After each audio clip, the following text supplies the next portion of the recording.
ఈ వాల్ స్టాచ్యూని చూడండి ఎంత బావుందో. అండ్ ఈ వాల్ స్టాచ్యూని పూర్తిగా అబ్జర్వ్ చేయండి. అందులో మీకు కొన్ని కొన్ని ఓల్డ్ ఐటెమ్స్ అయితే కనిపిస్తాయి.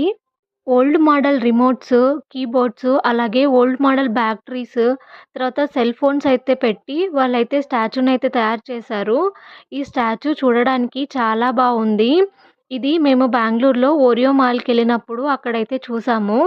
మీరు ఎప్పుడైనా బెంగుళూరులోని ఓరియన్ మాల్‌కెళ్లారా? ఓరియన్ మాల్‌కెళ్ళుంటే మీ ఎక్స్‌పీరియన్స్ ఏంటి? నేనైతే ఫస్ట్ టైమ్ ఓరియన్ మాల్‌కెళ్ళాను. నిజంగా చాలా అంటే చాలా బావుంది ఓరియన్ మాల్. మేము ఎక్కువైతే టైమ్ స్పెండ్ చేయలేదు మాల్‌లో. జస్ట్ కాసేపు అలా వెళ్ళేసి వచ్చేసాము.